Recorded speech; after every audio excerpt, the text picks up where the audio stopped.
नमस्कार। सभी अध्येताओं का इस चैनल पर बहुत स्वागत है। आज की कक्षा में हम बात करेंगे वर्तनी के बारे में। यह वर्तनी का भाग 3 है। आइए पाठ में बढ़ें। सबसे पहली वर्तनी है सरोजनी। यह अशुद्ध वर्तनी है। इसका शुद्ध रूप है सरोजनी। जो में हम ह्रस्व ई की मात्रा जोड़ेंगे तो शब्द बनेगा सरोजनी, और यही इसका शुद्ध रूप है, शुद्ध वर्तनी है। अगली वर्तनी है अहिल्या, जो कि अशुद्ध है। अहिल्या वर्तनी शुद्ध रूप नहीं है। इसका शुद्ध रूप होगा, सही रूप होगा अहल्या। ह में ई की मात्रा न होकर के केवल अ स्वर जुड़ेगा और शब्द बनेगा अहल्या। यही इसका शुद्ध रूप है, शुद्ध वर्तनी है। अगला शब्द है पहिला। हम में से कई लोग इस शब्द का इस्तेमाल करते हैं, लेकिन यह अशुद्ध रूप है। इसका शुद्ध रूप होगा पहला, अर्थात ह में ई की मात्रा न लग करके केवल अ स्वर जुड़ेगा और शब्द बनेगा पहला। यही इसका शुद्ध रूप है। अगली वर्तनी है प्रदर्शिनी, जो कि अशुद्ध है। प्रदर्शिनी में श में कोई मात्रा नहीं जुड़ेगी, केवल अ स्वर जुड़ेगा और शब्द बनेगा प्रदर्शनी, न कि प्रदर्शिनी। तो प्रदर्शिनी शब्द अशुद्ध है, जबकि प्रदर्शनी वर्तनी शुद्ध है। अगली वर्तनी है परलौकिक। यह अशुद्ध रूप है। इसका शुद्ध रूप होगा पारलौकिक। पारलौकिक, यहाँ पर प में आ की मात्रा जुड़ेगी और शब्द बनेगा पारलौकिक। तो परलौकिक अशुद्ध रूप है, जबकि पारलौकिक शुद्ध रूप है। अगली वर्तनी है अशुद्धि। यह यहाँ पर गलत रूप में है, इसका गलत प्रयोग हुआ है। इसका शुद्ध प्रयोग होगा अशुद्धि। जब हम ध में ह्रस्व ई की मात्रा जोड़ेंगे तो यह यहाँ पर शुद्ध रूप में हमें प्राप्त होगा, जबकि यदि ध में दीर्घ ई की मात्रा जोड़ेंगे तो यह अशुद्ध हो जाएगा। तो शुद्ध वर्तनी है, सही वर्तनी है अशुद्धि। यहाँ पर हमें से कई लोगों को भ्रांति होती है, कन्फ्यूज़न रहता है कि यहाँ पर द आधा है या यहाँ पर ध आधा है। आपको बता दें, यहाँ पर द आधा है अर्थात हलंत है, इसमें स्वर योजित नहीं है, जबकि ध यहाँ पर पूर्ण रूप में है, ध में स्वर योजित है। तो यहाँ पर यह पूर्ण व्यंजन है, जबकि द यहाँ पर हलंत व्यंजन है, और जो मात्रा जुड़ेगी वह ध में जुड़ेगी, न कि द में। तो यहाँ पर शुद्ध प्रयोग है अशुद्धि। यह यहाँ पर शुद्ध प्रयोग है। जब हम अशुद्धि शब्द का उच्चारण कर रहे हैं तो द का उच्चारण पहले हो रहा है और ध का उच्चारण बाद में हो रहा है। तो यहाँ पर शुद्ध प्रयोग होगा अशुद्धि। अगली वर्तनी है नीरसता। नीरसता शब्द का हम काफ़ी बार प्रयोग करते हैं, या नीरस, नीरस शब्द का भी हम काफ़ी प्रयोग करते हैं, जो कि अशुद्ध है। शुद्ध वर्तनी है नीरसता। जब हम नौ में दीर्घ ई की मात्रा जोड़ेंगे तो शब्द बनेगा नीरसता, जो कि शुद्ध प्रयोग है। नीरसता शब्द में संधि है और संधि का नाम है विसर्ग। जब हम संधि की कक्षा पढ़ेंगे तब आपको बहुत अच्छे से समझ में आएगा। अभी के लिए आप इतना ध्यान रखिए कि नीरसता शुद्ध वर्तनी है, जबकि नीरसता अशुद्ध वर्तनी है। अगली वर्तनी है निर्दयी। निर्दयी यहाँ पर अशुद्ध वर्तनी है। इसका शुद्ध वर्तनी है निर्दय। तो निर्दया सही वर्तनी है, शुद्ध वर्तनी है, जबकि निर्दयी अशुद्ध वर्तनी है। अगली वर्तनी है अनुगृह। अनुगृह यहाँ पर यह अशुद्ध वर्तनी है। इसका सही उपयोग होगा, प्रयोग होगा, वो होगा अनुग्रह। अनुग्रह, जब हम ग में र योजित करेंगे तो शब्द बनेगा अनुग्रह, जबकि जब हम ग में री स्वर योजित करेंगे तो शब्द होगा अनुगृह। तो अनुगृह अशुद्ध प्रयोग है, अशुद्ध वर्तनी है, जबकि अनुग्रह शुद्ध वर्तनी है, सही वर्तनी है। अगली वर्तनी है निरापराध। निरापराध वर्तनी भी अशुद्ध है, क्योंकि यहाँ पर र में आ की मात्रा नहीं जुड़ेगी।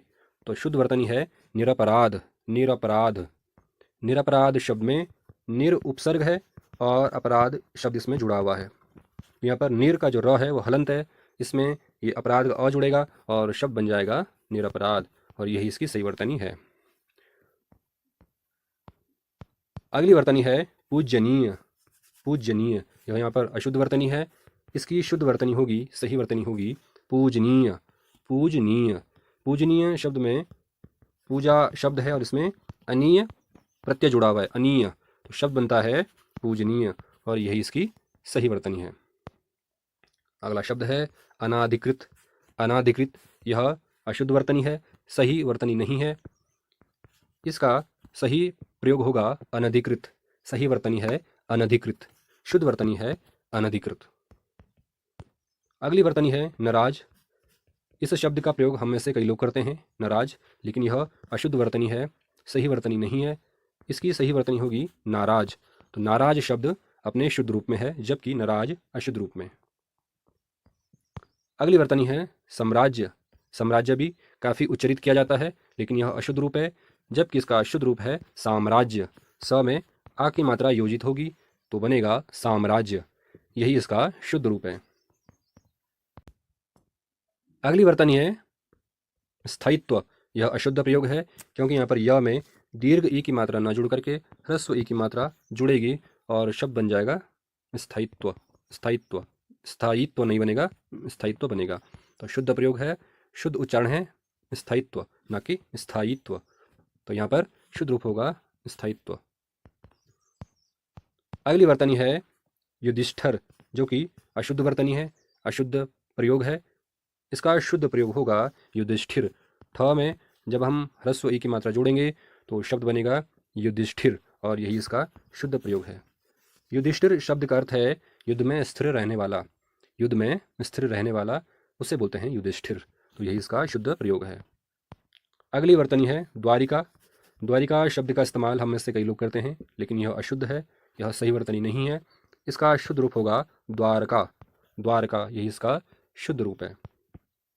अगली वर्तनी है शुद्धिकरण, जो कि अशुद्ध प्रयोग है, सही वर्तनी नहीं है। इसका शुद्ध रूप होगा शुद्धिकरण। शुद्धिकरण, यहाँ पर ध में दीर्घ ई की मात्रा जुड़ी हुई है, इसलिए यह शब्द यहाँ पर सही रूप में है, शुद्ध रूप में है, जबकि शुद्धिकरण यहाँ पर इसका गलत प्रयोग हुआ है, यह अशुद्ध रूप में हुआ है। अगली वर्तनी है निरपराधी। यह भी वर्तनी अशुद्ध है, इसका सही रूप होगा निरपराध। निरपराध। अगली वर्तनी है स्वस्थ्य, जो कि अशुद्ध वर्तनी है। इसका शुद्ध रूप होगा स्वस्थ। स्वस्थ। इसमें दो शब्द बन सकते हैं, या तो बनेगा स्वास्थ्य, या बनेगा स्वास्थ्य, या बनेगा स्वस्थ। ये दोनों वर्तनियाँ शुद्ध हैं, जबकि स्वस्थ्य अशुद्ध प्रयोग है। शुद्ध प्रयोग होगा स्वास्थ्य। अगली वर्तनी है जागृत, जो कि अशुद्ध रूप है। इसका शुद्ध रूप होगा जागृत। जब हम ग में र योजित करेंगे तो बन जाएगा ग्रह, जो कि शुद्ध रूप है, और जब हम ग में री स्वर योजित करेंगे तो हो जाएगा जागृत, जो कि अशुद्ध प्रयोग है। यहाँ पर र व्यंजन कैसे जुड़ता है, कब वह हलंत होता है और कब वह पूर्ण होता है, यह जानेंगे। तो यहाँ पर हम र व्यंजन को दो रूप में जोड़ते हैं, एक तो हलंत र के रूप में और एक पूर्ण र के रूप में। तो जब भी हम किसी वर्ण के ऊपर इस प्रकार से र को जोड़ेंगे तो वह हमेशा हलंत होगा, अर्थात आधा होगा, स्वर रहित होगा। तो इसे अर्ध र बोलते हैं या हलंत र बोलते हैं, आधा र बोलते हैं। तो यह हमेशा वर्ण के ऊपर योजित होता है इस प्रकार से। आइए उदाहरण के माध्यम से समझने की कोशिश करते हैं। मैंने यहाँ पर एक शब्द लिखा कर्म। तो यहाँ पर जो म में र है ये आधा है, क्योंकि यह हलंत है, यह स्वर रहित है। तो यहाँ पर कर्म में र आधा है, हलंत है। यदि हम इस शब्द का वर्ण विच्छेद करेंगे तो होगा हलंत का प्लस अ, हलंत र प्लस हलंत म प्लस अ। तो यहाँ पर हलंत क में ये अ जुड़ेगा तो ये पूर्ण हो जाएगा। इसी प्रकार से हलंत म में ये वाला अ जुड़ेगा तो यह म पूर्ण हो जाएगा। तो यहाँ पर र जो है वह यहाँ पर हलंत बचा, आधा बचा, क्योंकि यहाँ पर कोई भी स्वर योजित नहीं हुआ है। तो इसलिए कर्म में जो र है यह आधा है, और जब भी आधा र होता है, हलंत र होता है, तो हमेशा वर्ण के ऊपर योजित होता है इस रूप में। अगर हम दूसरा उदाहरण देखेंगे तो देखेंगे आम्र। तो आम्र में जो र है यह यहाँ पर पूर्ण र है, क्योंकि यहाँ पर स्वर योजित हुआ है। अगर हम इसका वर्ण विच्छेद करें तो होगा आस्वर म हलंत म प्लस हलंत र प्लस अ। तो यहाँ पर आ अपने आप में स्वर है, यहाँ पर जो हलंत र है इसमें अ जुड़ जाएगा तो र यहाँ पर पूर्ण हो जाएगा, और यहाँ पर जो म है यह यहाँ पर हलंत रह गया। तो आप देखेंगे कि जो वर्ण के नीचे र इस रूप में लगेगा वह हमेशा पूर्ण होगा। तो जब भी उसका वर्ण विच्छेद करेंगे तो हमेशा वहाँ पर र को पूर्ण रूप में दिखाएंगे, या फिर हलंत र के बाद स्वर जरूर योजित करेंगे। तो आम्र में जो र है वो अपने पूर्ण रूप में है, तो जब भी र पूर्ण होता है वह वर्ण के नीचे इस प्रकार से लगता है, और जब भी र अधूरा होता है, आधा होता है, हलंत होता है, तो वह वर्ण के ऊपर इस रूप में जुड़ता है। अब यहाँ पर री स्वर की बात कर लेते हैं। री स्वर का चिन्ह होता है इस प्रकार से। तो जब भी वर्ण के नीचे, उसके सबसे निचले भाग में जब इस प्रकार से हम चिन्ह लगाते हैं तो वह री का चिन्ह होता है। जैसे हम लिखते हैं कृषि, हम लिखते हैं कृषि, तो यहाँ पर क में हमने री की मात्रा योजित की है। इसी प्रकार से हम लिखते हैं कृष्ण, कृष्ण। अगली वर्तनी है दृष्टा, जो कि अशुद्ध प्रयोग है। इसके स्थान पर शुद्ध प्रयोग होगा दृष्टा। यहाँ पर द में र व्यंजन योजित हुआ है, जबकि अशुद्ध वाले पद में द में री स्वर योजित हुआ है, तो यह अशुद्ध रूप हो गया दृष्टा, जबकि दृष्टा यहाँ पर शुद्ध रूप हो जाता है। अगली वर्तनी है यथेष्ट। यह भी यहाँ पर अशुद्ध रूप में है, इसका शुद्ध रूप होगा यथेष्ट। तो यहाँ पर ठ अशुद्ध प्रयोग है, जबकि ट का प्रयोग यहाँ पर शुद्ध रूप में हुआ है, तो शब्द बनेगा यथेष्ट। यहाँ पर यथेष्ट शब्द यथा धन इष्ट से बना है और यहाँ पर गुण संधि है। तो जब भी हम संधि की कक्षा पढ़ेंगे तब आपको ये सारी चीज़ें जानने को मिलेंगी। अगली वर्तनी है असमर्थ। तो यहाँ पर स अधूरा है, हलंत है, इसलिए यह वर्तनी अशुद्ध रूप में है। इसका सही प्रयोग होगा असमर्थ। स यहाँ पर पूर्ण रूप में है, जबकि यहाँ पर स हलंत रूप में है, तो यह वर्तनी अशुद्ध है। अगली वर्तनी है उच्छृंखल, जो कि अशुद्ध प्रयोग है, सही वर्तनी नहीं है। इसका शुद्ध रूप होगा उच्छृंखल, उच्छृंखल। यहाँ पर आधा छ में री और ऊपर अनुस्वार, उच्छृंखल, तो यह यहाँ पर शुद्ध रूप में है। आगे बढ़ेंगे। अगली वर्तनी है पृथक। पृथक यहाँ पर अशुद्ध प्रयोग है, जबकि यहाँ पर शुद्ध प्रयोग होगा पृथक। प में जब री जोड़ेंगे, री की मात्रा जोड़ेंगे, तो शब्द बनेगा पृथक, जो कि शुद्ध वर्तनी है, सही वर्तनी है। जबकि प में अगर हम र जोड़ेंगे तो वह अशुद्ध वर्तनी हो जाएगी। शुद्ध रूप है पृथक, न कि पृथक। अगली वर्तनी है अनेकों। यह अशुद्ध रूप है, क्योंकि जो एक नहीं है वह अनेक होता है, अनेकों नहीं होता, इसलिए यह रूप अशुद्ध है। तो जो एक नहीं है, अर्थात जो संख्या में एक नहीं है, जो बहुत सारे हैं, उसको हम कहते हैं अनेक। तो अनेक अपने आप में बहुवचन है, तो अनेकों यहाँ पर शब्द अशुद्ध रूप में प्रयोग हुआ है, यह अशुद्ध वर्तनी है। शुद्ध वर्तनी है अनेक। अगली वर्तनी है सर्जन, जो कि अशुद्ध प्रयोग है। यहाँ पर शुद्ध प्रयोग होगा सृजन। स में हम री की मात्रा योजित करेंगे तो शब्द बनेगा सृजन, जो कि शुद्ध प्रयोग है। सर्जन अशुद्ध प्रयोग है। अगली वर्तनी है चिन्ह। यहाँ पर यह अशुद्ध प्रयोग है, इसका शुद्ध प्रयोग होगा चिन्ह। यहाँ पर ह आधा है और न पूर्ण है और शब्द बनेगा चिन्ह, जबकि चिन्ह यहाँ पर अशुद्ध प्रयोग हो जाता है। तो चिन्ह शब्द को हम इस तरीके से भी लिख सकते हैं, च में ह्रस्व ई की मात्रा आधा ह और न, चिन्ह। अगली वर्तनी है उपलक्ष्य। यह शब्द भी हम कई बार अशुद्ध प्रयोग करते हैं, शुद्ध रूप में प्रयोग नहीं करते। इसका शुद्ध रूप होगा उपलक्ष्य, उपलक्ष्य। यहाँ पर ह्रस्व क्ष का प्रयोग होना चाहिए, तो सही शब्द है उपलक्ष्य। आगे बात करेंगे जगत जननी की। वर्तनी है जगत जननी। तो यहाँ पर व्यंजन संधि हो जाएगी और शब्द बनेगा जगत जननी। तो यहाँ पर त का ज में परिवर्तित हो जाएगा, त व्यंजन ज व्यंजन में परिवर्तित हो जाएगा और शब्द बनेगा जगत जननी, जगत जननी, और यही इसका शुद्ध रूप है। तो यहाँ पर व्यंजन संधि हुई है।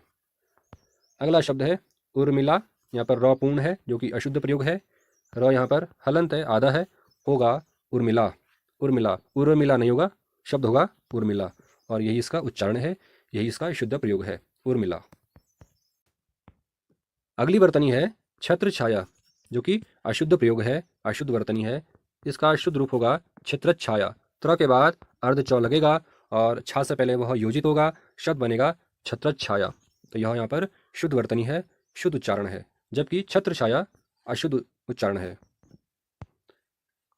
अगला शब्द है निरोग। निरोग यहाँ पर अशुद्ध प्रयोग है, इसका अशुद्ध प्रयोग होगा निरोग। नौ में जब हम दीर्घ ई की मात्रा योजित करेंगे तो शब्द बनेगा निरोग, न कि निरोग। तो निरोग में भी विसर्ग संधि है, इसका जो संधि विच्छेद होगा वो होगा निहि धन रोग।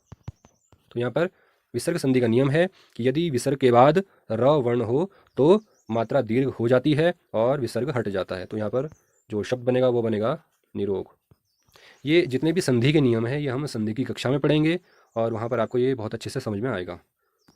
फिलहाल के लिए आप यह समझिए कि निरोग शुद्ध वर्तनी है, जबकि निरोग अशुद्ध वर्तनी है। अगली वर्तनी है मनोकामना, मनोकामना भी अशुद्ध वर्तनी है, इसका शुद्ध रूप होगा मनः कामना। यहाँ पर ओ का विसर्ग हो गया है, यहाँ पर भी विसर्ग संधि है, तो यहाँ पर शुद्ध वर्तनी है मनः कामना और मनोकामना यहाँ पर अशुद्ध वर्तनी है। अगली वर्तनी है रीत्यानुसार। रीत्यानुसार यह वर्तनी अशुद्ध है, इसका शुद्ध रूप होगा रीत्यनुसार, रीत्यनुसार। इसमें भी रीति धन अनुसार शब्द है और यहाँ पर त में जो ई है इसका य हो गया है और त यहाँ पर हलंत हो गया। इसके बाद जो अ है वो य में जुड़ गया और हो गया रीत्यनुसार। तो रीत्या यहाँ पर अशुद्ध प्रयोग है, जबकि रीत्य यहाँ पर शुद्ध प्रयोग है। यहाँ पर भी यण संधि है, तो ये शब्द बनेगा रीत्यनुसार। अगला शब्द है तदुपरांत। यह अशुद्ध प्रयोग है, इसका शुद्ध प्रयोग होगा तदुपरांत, तदुपरांत। यहाँ पर भी संधि है, तत् धन उपरांत, यह इसका संधि विच्छेद है। तो जो त है वो द बन जाएगा और उ द में मिल जाएगा, शब्द बन जाएगा तदुपरांत, ना कि तदोपरांत। यह अशुद्ध प्रयोग है। अगला शब्द है अंतरात्मा। अंतरात्मा यह अशुद्ध प्रयोग है, इसका शुद्ध प्रयोग होगा अंतरात्मा। यहाँ पर र योजित नहीं होगा, अर्ध र यहाँ पर पूर्ण र होगा और उसमें आ की मात्रा होगी, तो यहाँ पर शब्द होगा अंतरात्मा, न कि अंतरात्मा। यह अशुद्ध प्रयोग हो जाता है। अगला शब्द है दुरावस्था। दुरावस्था भी यहाँ पर अशुद्ध प्रयोग है, इसका शुद्ध प्रयोग होगा, शुद्ध वर्तनी है दुर्वस्था, दुर्वस्था। यहाँ पर भी दुर उपसर्ग है और अवस्था शब्द है, तो यहाँ पर जो र है वो हलंत है, ये वाला अ इस र में जुड़ेगा और शब्द बनेगा दुरावस्था, दुरावस्था, ना कि दुरावस्था। यह अशुद्ध प्रयोग हो जाता है। अगली वर्तनी है उल्लंघन। यहाँ पर उल्लंघन अशुद्ध प्रयोग है, अशुद्ध वर्तनी है, इसका शुद्ध प्रयोग होगा उल्लंघन, उल्लंघन। उल्लंघन शब्द में उत उपसर्ग है और शब्द है लंघन, तो यहाँ पर त का ल हो जाएगा। एक सूत्र है व्यंजन संधि का कि यदि त वर्ग के बाद ल अक्षर हो, ल वर्ण हो, तो त का ल हो जाता है, त वर्ग का ल हो जाता है, ल वर्ण हो जाता है। तो यहाँ पर त का ल हो गया, इसलिए यहाँ पर शब्द बना उल्लंघन। तो यह व्यंजन संधि का नियम है, तो सही उच्चारण होगा उल्लंघन। अगली वर्तनी है उत्तरदायी। यहाँ पर दीर्घ ई है जो कि अशुद्ध प्रयोग है, शुद्ध प्रयोग होगा उत्तरदायी। य में दीर्घ ई की मात्रा जुड़ेगी और शब्द बनेगा उत्तरदायी, यही इसका शुद्ध प्रयोग है। अगली वर्तनी है सौंदर्यता। यह अशुद्ध प्रयोग है, शुद्ध प्रयोग होगा सौंदर्य या फिर सुंदरता। तो इसमें दो शब्द बनेंगे, एक तो सौंदर्य और दूसरा सुंदरता, जबकि सौंदर्यता अशुद्ध प्रयोग हो जाएगा। अगली वर्तनी है आनुषांगिक। आनुषांगिक यह अशुद्ध प्रयोग है, इसका शुद्ध प्रयोग होगा आनुषंगिक, आनुषंगिक। श में केवल अ स्वर जुड़ेगा, न कि आ की मात्रा। तो आनुषांगिक अशुद्ध प्रयोग है, शुद्ध प्रयोग होगा आनुषंगिक। अगली वर्तनी है महाराजा। महाराजा अशुद्ध वर्तनी है, अशुद्ध प्रयोग है, शुद्ध प्रयोग होगा महाराज, महाराज। ज में अ स्वर जुड़ेगा, ना कि आ की मात्रा, तो यहाँ पर सही वर्तनी है महाराज। अगली वर्तनी है छिपकली, जो कि अशुद्ध प्रयोग है, इसका शुद्ध प्रयोग होगा, शुद्ध वर्तनी होगी छिपकली। क में ह्रस्व ई की मात्रा न होकर के केवल अ स्वर योजित होगा और शब्द बनेगा छिपकली, जो कि शुद्ध प्रयोग है। अगली वर्तनी है वापिस, जो कि अशुद्ध प्रयोग है, इसका शुद्ध शब्द होगा, शुद्ध वर्तनी होगी वापस, वापस इसका शुद्ध प्रयोग होगा। अगली वर्तनी है फिजूल, जो कि अशुद्ध वर्तनी है, शुद्ध वर्तनी है फजूल। फ में ह्रस्व ई की मात्रा योजित नहीं होगी, बल्कि केवल अ स्वर योजित होगा और शब्द बनेगा फजूल, और यही इसका सही प्रयोग है, शुद्ध प्रयोग है। अगली वर्तनी है आंसू, जो कि अशुद्ध प्रयोग है, क्योंकि यहाँ पर स में दीर्घ उ की मात्रा नहीं है, ह्रस्व उ की मात्रा है, इसलिए यहाँ पर यह जो रूप है यह अशुद्ध रूप है, इसका शुद्ध रूप होगा आंसू। स में जब हम दीर्घ उ की मात्रा योजित करेंगे तो शब्द बनेगा आंसू, जो कि सही प्रयोग है, शुद्ध प्रयोग है। अगली वर्तनी है दीवार। इस शब्द का हम काफ़ी प्रयोग करते हैं, जो कि गलत है।